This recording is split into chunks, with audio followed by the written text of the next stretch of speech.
اس کو یاد کرنے کے اتنے طریقے ہیں کہ ہم گن نہیں سکتے۔ محبوب الہی نظام الدین اولیاء رحمۃ اللہ تعالیٰ علیہ نے فرمایا، زندگی بھر تم جتنی سانسیں لیتے اور سانسیں چھوڑتے ہو، اس سے بھی زیادہ طریقے اللہ کو یاد کرنے کے ہیں۔ ہم یہ سمجھتے ہیں صرف اللہ اللہ کہنا یہ ذکر ہے، سبحان اللہ کہنا یہ ذکر ہے، الحمدللہ اللہ اکبر کہنا یہ ذکر ہے۔ یہ ذکر کا ایک پارٹ ہے، ایک حصہ ہے، اور ذکر ہر ایک کا الگ الگ انداز سے ہے۔ انسانوں کا ذکر الگ ہے، جانوروں کا الگ ہے، ملائکہ کا الگ ہے، جنات کا الگ ہے، مچھلیوں کا الگ ہے، چیونٹیوں کا الگ ہے۔ سب اپنے اپنے انداز سے ذکر کرتے ہیں۔ قرآن یوں کہہ رہا ہے، وَإِن مِّن شَيْءٍ إِلَّا يُسَبِّحُ بِحَمْدِهِ وَلَٰكِن لَّا تَفْقَهُونَ تَسْبِيحَهُمْ۔ کوئی چیز ایسی نہیں ہے جو اللہ کی تسبیح نہ بیان کر رہی ہو، ذکر میں مشغول نہ ہو۔ کوئی چیز دنیا میں ایسی نہیں جو اللہ کا ذکر نہ کر رہی ہو۔ وَلَٰكِن لَّا تَفْقَهُونَ تَسْبِيحَهُمْ، اللہ فرماتا ہے لیکن تم ان کی تسبیح کو سمجھ نہیں سکو گے۔ درخت پیڑ پودے کس طرح سے ذکر کرتے ہیں تمہیں معلوم نہیں، ان کا انداز الگ ہے، جانوروں کا انداز الگ ہے۔ حتیٰ کہ میرے عزیزو، یہ انسانوں اور دوسری مخلوقات میں اللہ نے فرق بھی کیسا رکھا ہے، قربان جاؤ اس کی رحمتوں پر۔ اس کا اصول یہ ہے اللہ کا، جانوروں میں اگر کوئی جانور ذکر کرنے سے ایک لمحے کے لیے اگر غافل ہوا، ایک لمحے کے لیے، ایک منٹ کے لیے غافل ہوا، تو اس کی موت آ جائے گی اسی وقت۔ کوئی پرندہ اگر تھوڑی دیر کے لیے ذکر کو موقوف کر دیا اللہ کی بارگاہ میں، تو فرمایا جاتا ہے کہ اس کا یا تو شکار ہو جائے گا یا مر جائے گا۔ درخت اگر ذکر الہی سے تھوڑی دیر کے لیے غافل ہو جائے تو درخت وہ سوکھ جائے گا یا جل جائے گا یا ختم ہو جائے گا۔ لیکن انسان برسا برس بھی ذکر نہ کر کے اس زمین پر جی رہا ہے، یہ اس کی رحمت کاملہ ہے۔ اللہ رب العزت نے اپنے اشرف المخلوقات مخلوق کو، اس انسانی مخلوق کو اللہ نے بہت ساری چیزوں میں درگزر کر کے رکھا ہے، معاف کر کے رکھا ہے۔ اس کا نام لو تو بھی کھلا رہا ہے، نہ لو تو بھی کھلا رہا ہے، حساب تو بعد میں ہونا ہے۔ عزیزان گرامی، بزرگان دین نے جو ذکر کے طریقے الگ الگ انداز سے بیان کیے ہیں، میں یہ مجلس تصوف ہے، یہ مجلس ذکر ہے، میں صرف اور صرف قلب کی بات کرنا چاہوں گا، دل کی بات۔ آج کے دور میں پوری کی پوری طاقت لگا دیتے ہیں اپنی صحت کو صحیح کرنے کے لیے۔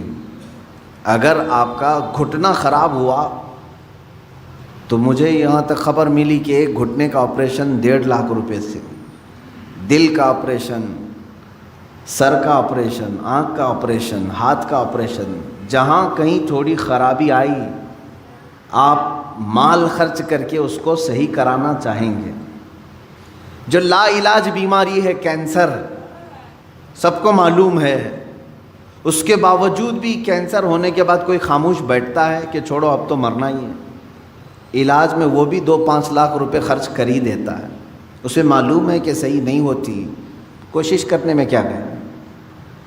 کتنی حیرت کی بات ہے کہ یہ بیماریاں جو جسم کو لگی ہیں، ان کو صحیح کرنے کے لیے مال بھی خرچ کرتے ہیں، وقت بھی خرچ کرتے ہیں، لیکن جو گناہوں کی بیماری دل میں لگی ہوتی ہے اس کے علاج کے لیے کوئی بندہ کوشش بھی نہیں کرتا۔ اس میں نہ پیسہ خرچ کرنے کی ضرورت ہے آپ کو، نہ ہی بہت زیادہ محنت کی ضرورت ہے۔ چند چیزیں ہیں کہ اگر قلب دھو دیا جائے تو پاک ہو جائے گا۔ دلوں کی سختی بندے کو انسان سے گرا کر جانور کے درجے پر لے آتی ہے، بلکہ جانور سے بھی بدتر۔ قرآن میں اللہ تعالیٰ نے فرمایا پہلے پارے میں، ثم قست قلوبهم من بعد ذلك فهي كالحجارة او اشد قسوة، لوگوں کے دل پتھر کی طرح سخت ہو گئے، نہیں بلکہ اس سے بھی زیادہ سخت ہو گئے۔ اللہ فرما رہا ہے کچھ لوگ ایسے ہیں جن کے دل پتھروں سے زیادہ سخت ہوتے ہیں، پتھر میں کوئی چیز داخل بھی نہیں ہوتی، اندر سے کوئی چیز باہر بھی نہیں آتی۔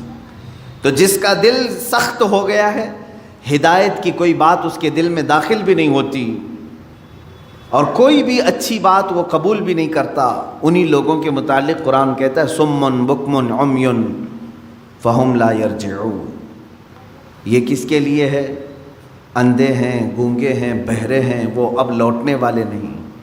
قرآن میں اللہ تعالیٰ فرماتا ہے ختم اللہ علی قلوبہم وعلی سمعہم وعلی ابصارہم غشاوہ، اللہ نے ان کے دلوں پر مہر لگا دیا، ان کی آنکھوں پر، ان کے کانوں پر پردے پڑے ہوئے ہیں، ان کے لیے دردناک عذاب ہے۔ میرے عزیزو یاد رکھو، ایک مومن کے لیے سب سے پہلی چیز قلب کا تصفیہ، دل کا علاج کرانا۔ دل کا علاج سے مراد کسی کارڈیالوجی کے پاس جا کر کے نہیں، وہ تو خون کی نالیوں کو تو صحیح کر لے گا، لیکن دل کے اندر جو گناہوں کا میل ہے اس کو کوئی کارڈیالوجی صحیح نہیں کرتا، اس کو ڈاکٹرز نہیں صحیح کریں گے۔ اور یہ بیماری نہ تمہیں ایکس رے میں بھی نظر نہیں آئے گی، ہاں اس کی نشانیاں بزرگوں نے بیان کی ہیں، تم خود پرکھ سکتے ہو۔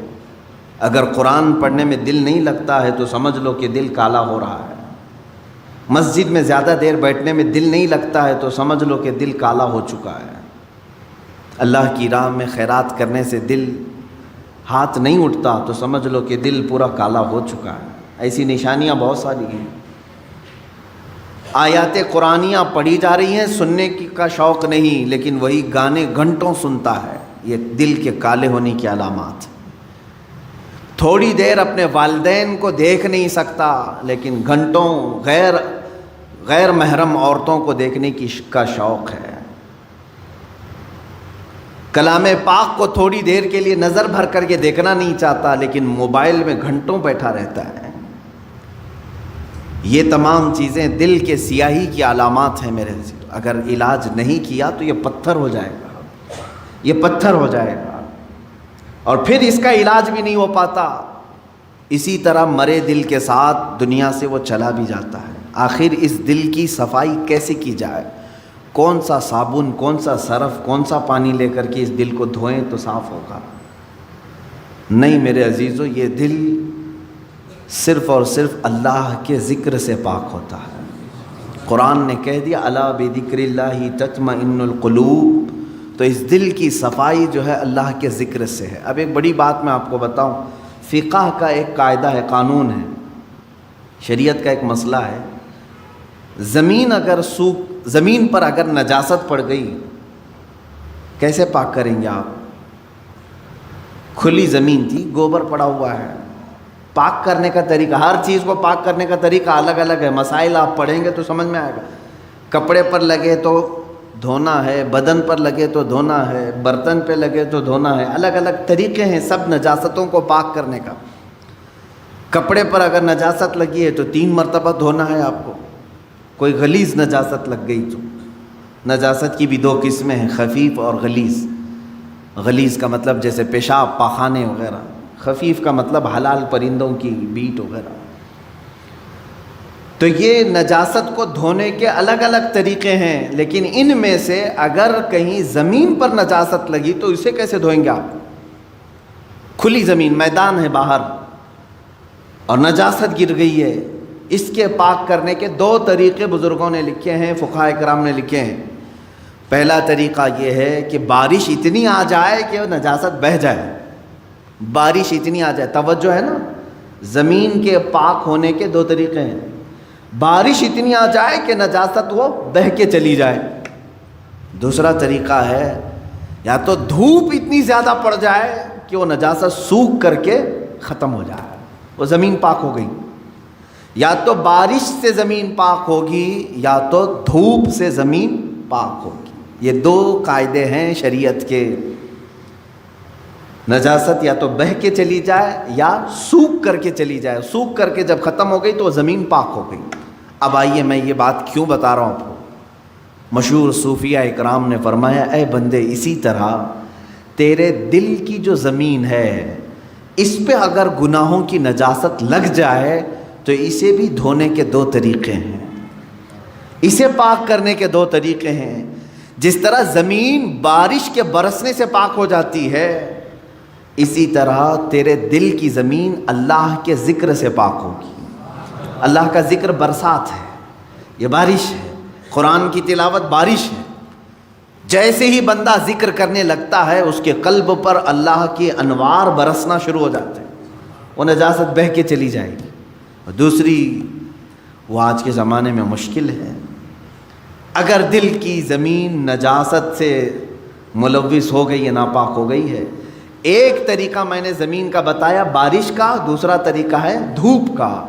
دل کی نجاست کو دھونے کے لیے ایک ذکر الہی کی برسات، یا تو پھر شیخ کامل کی نگاہوں کی گرمی سے، شیخ کامل کے نگاہوں کی گرمی سے نجاست پاک ہو سکتی ہے۔ یہ دو طریقے ہیں۔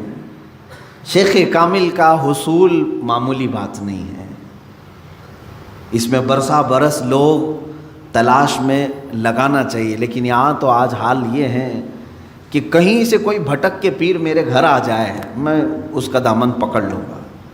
در حقیقت جسے اپنے بیماریوں کو صحیح کرنے کی طلب ہے وہ سچے پیر کی تلاش میں گھومتا پھرتا رہے گا، یہ نہیں کہ بازار میں بیٹھ کر کے انتظار کرے گا۔ اسے تو ڈھونڈتے رہنا چاہیے کنٹینیو کہ کہیں مجھے شیخ کامل ملے جو میرے دل کے مرض کا علاج کرے، جس کے پاس بیٹھوں تو مجھے گناہوں سے نفرت پیدا ہو جائے اور میرے دل کے اندر گناہوں کی جو نجاست ہے اس کی نگاہوں کی گرمی سے دھل جائے۔ اور یہ دو چیزیں ہوتی رہی ہیں۔ آپ کو میں یہ دونوں چیزیں اگر سناؤں، بابا فرید الدین گنج شکر رحمۃ اللہ تعالی علیہ، یہ خود جو ہے اپنے، ظاہر سی بات ہے قلب میں ان کے نجاست کی بات تو میں نہیں کروں گا، لیکن انہوں نے 12 سال کنٹینیو ایک جنگل میں کھڑے ہو کر کے ذکر کیا ہے۔ ان کے جسم پر بیلیں لپٹ گئی تھیں، وہ درختوں میں چھپ گئے تھے، لوگ پہچانتے بھی نہیں تھے، 12 سال تک وہاں رہ گئے اور ذکر الہی میں مشغول تھے۔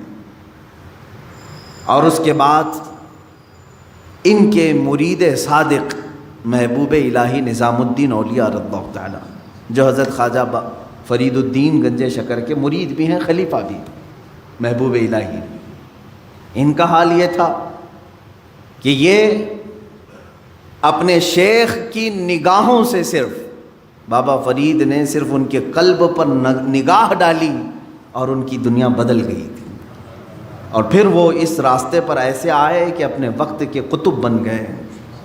تو یہ ہوتا ہے شیخ کے نگاہ کی گرمی یا تو دلوں کو بہت پاک کر دے اور بہت اعلیٰ بنا دے، یا تو پھر ذکر الہی کی کثرت کہ بندے کے دل کو پاک و صاف کرے۔ یہ دو ہی چیزیں ہیں میرے عزیزو، یہ دو کو چھوڑو گے تو پھر یہ زمین اتنی نجس ہو جائے گی، اتنی نجس، یوں سمجھ لو کہ کوئی ایک زمین، جیسے ہمارے ہبلی کے باہر بھی کہیں ڈمپنگ گراؤنڈ تو ہوگا جہاں سارے لوگ کچرا پھینکتے ہیں، اس کے پاس سے گزرو گے تو ناک پکڑ کر کے جانا پڑے گا۔ ایک وقت ہمارے دلوں کا بھی ایسا آتا ہے کہ اتنی نجاست اس میں آ جاتی ہے کہ فرشتے قریب آنے سے کراہت محسوس کرتے ہیں، نہیں آتے فرشتے۔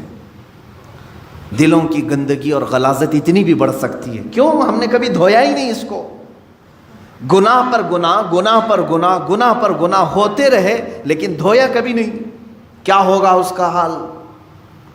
آپ ان لوگوں کو دیکھتے ہوں گے جو سادھو وغیرہ جن کے جٹ ہوتے ہیں بال، کبھی نہیں نہاتے بیچارے، نہیں نہانے کی وجہ سے بال پورے جمع ہو جاتے، ہوتا ہے، ایک دوسرے سے بال چپک کر کے مل جاتے ہیں، اور پھر اتنی غلاظت اس کے اندر ہوتی ہوئی، واللہ اعلم وہ کون سے طریقے پر چلتے ہیں، کون سا دین ہے مجھے نہیں معلوم، لیکن کنٹینیو اگر آدمی پانی بھی نہ لگائے بالوں کو تو یہ جم جاتے ہیں، ایک دوسرے سے مل جاتے ہیں اور پھر جٹ بن جاتے ہیں، کھول بھی نہیں سکو گے، زندگی بھر کاٹ کے ختم کرنا پڑے گا۔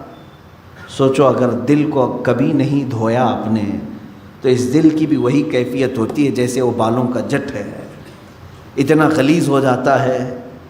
اسی لیے قرآن پاک میں میرے آقا صلی اللہ علیہ وسلم کی صفت اللہ نے کیا بیان کی ہے جانتے؟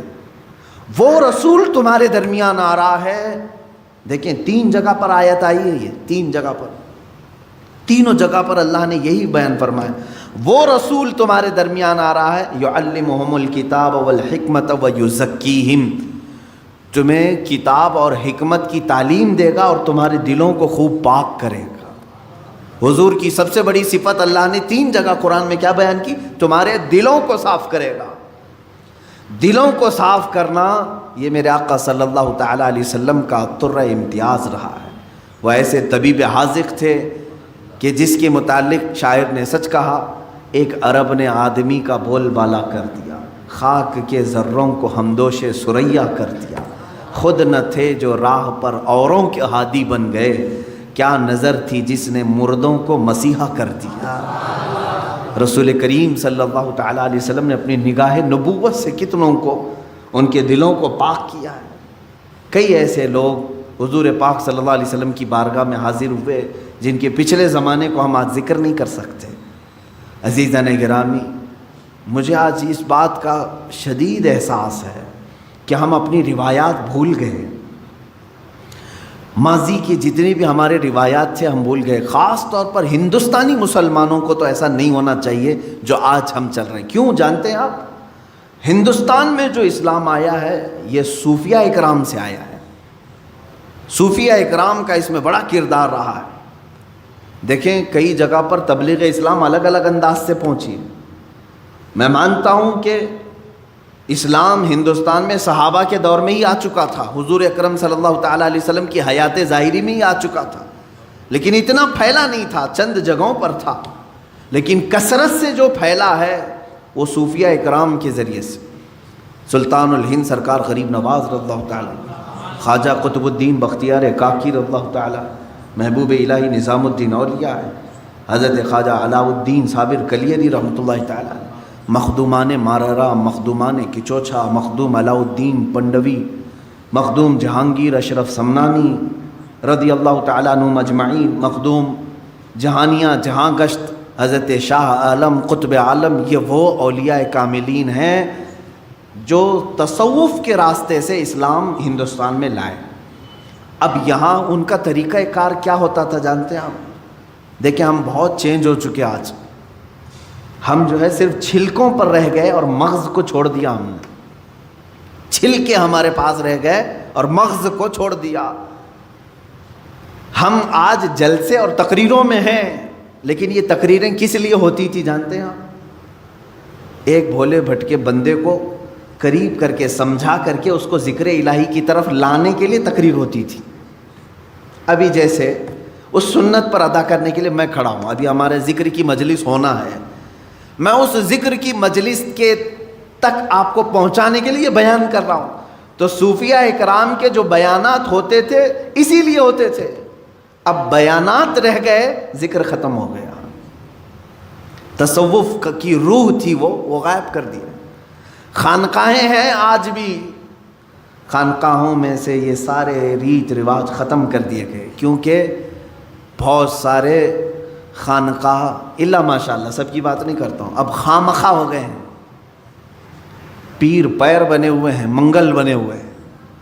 وہاں پر صرف پیروں کا حال یہ ہے دیکھا، پھر آپ یہ سوچتے ہوں گے کہ پیروں کا ٹاپک پھر شروع ہوا، اس لیے کہ نقصان بھی انہی سے ہو رہا ہے۔ جتنا فائدہ مشائخ اور پیران اعظام سے دین کو ہوا ہے اتنا نقصان بھی ان سے ہوتا ہے۔ اس کے لیے مجھے بتانا ضروری ہے، اگر ایک ڈاکٹر کسی مریض کا علاج کرتا ہے اور دوسرا ڈاکٹر مریض کو موت کے گھاٹ اتارتا ہے تو مجھے بولنا ضروری ہے کہ یہ ڈاکٹر موت کا کنواں بن جائے گا، یہ ڈاکٹر تیری صحت کا طبیب ہے۔ اسی طرح سے میں اس ٹاپک پر گفتگو کرتا ہوں میرے عزیزو، ورنہ مجھے پرسنلی کسی بھی پیر سے اس طرح کی الرجی نہیں ہے کہ میں اس کو بار بار یہاں پر لاؤں۔ جو پیر ہے نہیں ہم تو اس کو خاطر میں لاتے بھی نہیں، لیکن جو لباس اوڑھا جاتا ہے اس کے لیے میں کہتا ہوں سب جگہ اکثر خانقاہوں میں لینا بینک ہے، اور جو آئے وہ سب وہاں جمع کرے، اس کے علاوہ کچھ بھی نہیں۔ سب ان کا سارا مال دولت ساری چیزیں اس پر قبضہ کر کے سانپ کی طرح کنڈلی مار کر بیٹھ جائے، یہ پیر ہے۔ آؤ میں تمہیں بتاؤں، مارحرہ مطہرہ میں اعلیٰ حضرت جہاں سے بیعت ہوئے تھے 12 سال تک مجاہدہ کراتے تھے، خانقاہ میں رکھ کر کے تب خلافت دیتے تھے۔ 10 سال 11 سال 12 سال، اور الگ الگ انداز کے ذکر کرائے جاتے تھے، ان کو پیاسا رکھا جاتا تھا، بھوکا رکھا جاتا، اور اگر کوئی یہ برداشت نہ کرے تو اسے کہتے تھے خدا حافظ آپ جائیے، اس راستے کے آپ مسافر نہیں۔ سید آل رسول ماراروی رحمۃ اللہ تعالیٰ علیہ جو اعلیٰ حضرت کے پیر و مرشد ہیں، ان کے پاس ایک صاحب آئے، انہوں نے کہا کہ حضور آپ کی خلافت چاہیے ہم کو، اور تصوف کے سلوک کے راستے پر میں چلنا چاہتا ہوں۔ کہا آپ آج ہی تو آئے ہیں، مہمان ہیں آپ، آج رہیے، کل بات کریں گے۔ ان کو گھر پر ٹھہرا ہے، خانقاہ میں کمرے بنے ہوتے تھے۔ خادم سے کہا کہ مچھلی بھون کر کے اچھی طرح سے فرائی کر کے ان کو پیش کرنا، خوب مچھلی کھلاؤ، باقی کچھ بھی مت کھلاؤ، آج یہ ہمارے مہمان ہیں۔ خادم سے کہا لیکن پانی مت دینا۔ اس نے مچھلی خوب کھلایا، پانی کا ایک گلاس بھی نہیں دیا۔ پیر و مرشد نے کہا تھا مچھلی کھلا کر کے کمرے کا دروازہ باہر سے لاک کر دینا اور تم چلے جاؤ۔ رات کو مچھلی کھلایا انہوں نے، پیٹ بھر کر مولانا صاحب نے مچھلی کھائی، اور پانی نہیں ملا۔ وہ چیختے رہے، چلاتے رہے۔ مچھلی جب پیٹ میں جاتی ہے تب بھی پانی مانگتی ہے، بہت تیز پیاس لگتی ہے، کیونکہ وہ پانی میں رہنے والی چیز ہے۔ جب پیٹ میں جاتی ہے تو تب بھی اسے پانی کی ضرورت ہے۔ وہ تڑپنے لگے، پکارا پکارا پکارا، کوئی نہیں آیا۔ چلانے بھی لگے، یہ کون سی مہمان نوازی ہے، یہ کیا کر رہے ہیں؟ وہ بیچارے رات بھر اسی طرح پیاس کی شدت میں تڑپتے رہے۔ صبح ہو گئی، پارا گرم تھا۔ صبح کے وقت خادم نے دروازہ کیا کھولا کہ اس پر حملہ کر دیا۔ کہا کہ یہ بھی کوئی مہمان نوازی ہے، یہاں پر لا کر کے مچھلی کھلایا، پانی نہیں دیا، میں رات بھر تڑپتا رہا، کہاں ہیں حضرت تمہارے؟ حضور بیٹھے ہوئے تھے، سید آل رسول رحمۃ اللہ علیہ، وہ چیختے چلاتے ہوئے آئے۔ کہا کہ یہ کیسی بدتمیزی ہے ہمارے ساتھ، آپ نے ہمارے ساتھ ایسا کیا۔ بس حضرت نے فرمایا نرم ہو جائیں، نرم ہو جائیں، آپ بیٹھ جائیں۔ اس کے بعد ان کو پانی پلایا گیا۔ ان کو نذرانہ دے کر کے حضرت نے کہا کہ ٹھیک ہے اب آپ جا سکتے ہیں، آپ جا سکتے ہیں۔ انہوں نے کہا یہ کل رات کیا ہوا؟ کہا اس راستے کی پہلی پیاس برداشت نہیں کر سکے، اور ذکر کے اور خلافت کے بوجھ کو کیسے اٹھا پاؤ گے؟ اب خلافت اتنی آسان کر دی گئی کہ ہول سیل مل رہی ہے، ایک کی لینے جاؤ 10 کو دے دیا جائے گا۔ عزیزان گرامی، اولیاء کاملین کے میں بات کہاں سے چھیڑا ہوں؟ میری بات یہ تھی کہ ہندوستان کے مسلمانوں کو کم سے کم مغز تصوف کو بھولنا نہیں چاہیے تھا، کیونکہ ہمارے ہاں اسلام آیا ہی اس راستے سے تھا۔ جانتے ہیں کہ صوفیہ اکرام اسلام کی تبلیغ کرتے تھے تو سب سے پہلے ذکر کی تلقین کرتے تھے۔ اتنے اذکار تمہارے گھر گھر میں ذکر کی آواز آتی تھی، گھر گھر میں۔ محبوب الہی نظام الدین اولیاء رحمۃ اللہ تعالیٰ علیہ کے زمانے میں ہی یا ان کے بعد غالباً حضرت اورنگزیب رحمۃ اللہ علیہ کے زمانے میں، مجھے خیال نہیں پڑتا ہے، اورنگزیب ہاں چونکہ وہ شریعت کے بہت زیادہ پابند تھے، ان کے زمانے میں ایک بزرگ یا محبوب الہی ہوں جو بھی ہوں، دلی میں وہ اپنے چند مریدین کو لے کر خیمے کے اندر بیٹھے ہوئے تھے۔ خیمہ جانتے ہیں نا، ٹینٹ، 4 کونوں کو باندھا جاتا تھا زمین سے، زمین میں کوئی موٹا سا کیل گاڑ کر کے اس پہ خیمے کی رسیاں گاڑ کر کے رکھتے تھے۔ یہ عارضی ٹینٹ جیسے آدیواسی لوگ یا خانہ بدوش لوگ باندھتے، وہ بزرگ دلی میں خیمہ باندھ کر کے اپنے مریدین کو تلقین کر رہے تھے، اور وہاں سماع کی محفل چل رہی تھی، محفل سماع۔ محفل سماع کا مطلب یہاں بہت سارے لوگ دھوکے میں آ جاتے ہیں، ڈانس کرنے کو، رقص کرنے کو سمجھتے ہیں محفل سماع۔ بے وقوفو، تم نے اولیاء کاملین کی دھجیاں اڑانا شروع کی ہیں۔ قوالی جس طرح سے رقص اور ڈانس کر رہے، یہ محفل سماع نہیں۔ محفل سماع تو وہ تھی کہ ان کو اگر چاقو بھی مار دی جاتی تو انہیں خبر نہیں ہوتی تھی۔ محفل سماع میں کیونکہ جو حقیقی کلام پڑھے جاتے تھے اور صاحب جو پڑھنے والے ہوں باشرہ ہوتے تھے، محفل میں بیٹھنے والے اہل دل ہوتے تھے، یا نمازوں کا ٹھکانہ نہیں ہے، اور سماع سے کہاں لطف آئے گا؟ ہاں، یہ ان لوگوں کو دیکھیں آپ، یہ جتنے بھی جھومتے رہتے ہیں، ہا ہو کرتے ہیں، ڈانس کر رہے ہیں، ان کے سامنے قرآن کی 2 سورتیں پڑھو، دیکھو کوے کی طرح بیٹھے رہیں گے۔ میاں اللہ کا کلام تیرے دل پہ اثر نہیں کیا، ایک آدمی ایک شاعر کی بات پر تو جھومنے لگ گیا. کیسی نا انصافی ہے, کیسی نا انصافی ہے. جو تیرا خالق بیان کر رہا ہے وہ کلام ربانی کبھی سننے کا دل نہیں کرتا تجھے. قرآن مقدسہ سنتے ہونا یہ چاہیے کہ رونگٹے کھڑے ہو جائیں. ہاں یہ اور بات ہے کہ ہمیں اشعار اردو کے سمجھ میں آتے ہیں تو ٹھیک ہے ہم جھومتے ہیں, لیکن یہ اس کو جو سما کہا جا رہا ہے وہ غلط ہے. سما کیا تھا وہ میں آپ کو بتاؤں. اصلی سما دلی کے وہ بزرگ اپنے مریدین کے ساتھ بیٹھے ہوئے ہیں, سما میں مشغول تھے. سما ایک طرح کا ذکر الہی ہے, اللہ کی حمد بیان کی جاتی تھی اشعار میں. بادشاہ وقت کا ایک نگران تھا, وہ بڑے عالم دین تھے. انہوں نے کہا تھا کہ کوئی بھی اس طرح کے حرکتیں نہیں ہونی چاہیے, کہیں پر بھی طبلے بج رہے ہوں, باجے بج رہے ہوں, یہ سب ان کے ہاں الاؤڈ نہیں تھا. اس زمانے میں جو بادشاہ تھے وہ شریعت کے بہت پابند تھے. تو ان کے نگراں نے پولیس کو حکم دے دیا کہ دیکھو اس میں ایک فقیر بیٹھا ہے, 10-12 مریدین ہیں, یہاں سما چل رہا ہے, اس کیا کریں. انہوں نے حکم دیا کہ چاروں رسیاں کاٹ دو, خیمہ ان کے اوپر گر جائے. لکڑیوں کا خیمہ ہوتا تھا. پولیس گئی, ان کی چاروں خیمے کے جو رسیاں تھیں سب کو کاٹ دیا. چاروں رسیوں کو کاٹا, وہ خیمہ جو ہے اسی طرح سے ہوا میں معلق رہا, ان کے اوپر کسی کے اوپر بھی نہیں گرا, کسی پر نہیں گرا. تب اس نگراں نے بادشاہ کے جو نگراں تھے انہوں نے کہا چھوڑ دو اس جماعت کو, یہ حقیقی سما میں مشغول ہے, یہ حقیقی ذکر میں مشغول ہے. ذکر الہی کی برکت یہ ہے میرے عزیزو کہ ایک مقام ایسا آتا ہے کہ اگر آپ صحرا میں کھڑے ہو کر, میدان میں کھڑے ہو کر ذکر کے اس مقام کو جب پہنچیں گے, تب کی بات کر رہا ہوں, اگر آپ نے ذکر کرنا شروع کیا اڑتے ہوئے پرندے رک جائیں گے ذکر کے موقع پر. ہاں لیکن زبان میں وہ تاثیر آنی چاہیے. وہ کب آئے گی؟ جب دل پاک ہوگا. یوں سمجھ لیں کہ ایک حوض ہے اور ٹوٹیاں ہیں. حوض میں گندا پانی ہو تو ہر ٹوٹی میں سے گندا پانی نکلتا ہے.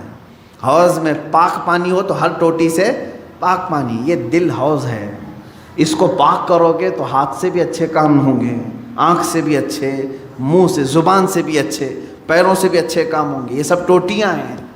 اور یہیں اگر ناپاکی بھری ہے تو زبان کھلے گی تو غلاظت, آنکھ اٹھے گی تو غلاظت, ہاتھ اٹھے تو غلاظت. یہ ساری بیماریوں کی جڑ یہ دل کے اندر موجود ہے. اس دل کی پاکی اشد ضروری ہے. 2 چیزیں میں نے بتایا. اس دل کی زمین کو نرم کرنا ہو, پاک کرنا ہو, ذکر الہی کی بارش ہونی چاہیے یا شیخ کامل کی نگاہوں کی گرمی ہونی چاہیے. بس یہ 2 چیزیں دل کو پاک کرتی ہیں.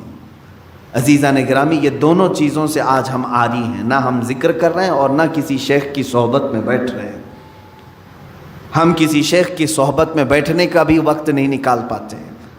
اللہ والوں کی صحبت میں بیٹھنا دلوں کو نرم کرتا ہے. امام غزالی رحمۃ اللہ علیہ فرماتے ہیں تم 100 رکعت اگر نماز پڑھنے کے لیے کھڑے ہو جاؤ, اس سے بہتر ہے کہ کسی اہل دل کی بارگاہ میں 1 منٹ کا وقت گزارو, کیونکہ یہاں دلوں کی پاکی ہوتی ہے. وہاں شیطان غرور لاتا ہے, تکبر لاتا ہے تمہاری عبادتوں کا.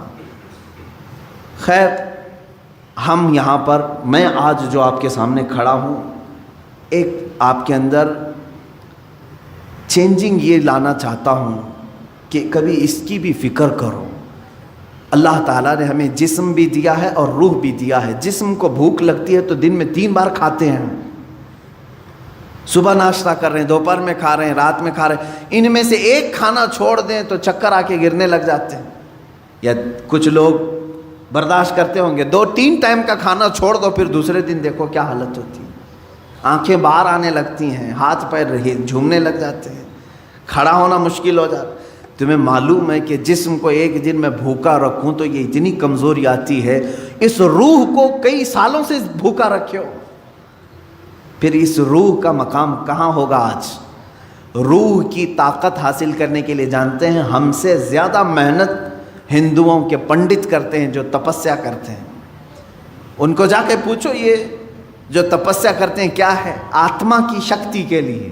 وہ یہی جملہ کہیں گے, آتما کی شکتی حاصل کرنا ہے. یہ اور بات ہے کہ وہ بے دین ہیں, باطل طریقے سے وہ آتما کی شکتی حاصل کر رہے ہیں، لیکن روح کی طاقت کے لیے دنیا کوشش کر رہی ہے۔ تمہیں تو میرے آقا صلی اللہ تعالیٰ علیہ وسلم نے پورے طریقے بتائے ہیں، تمہاری روح پاورفل کیسے ہوگی، طاقتور کیسے ہوگی۔ آپ نے کبھی محسوس کیا؟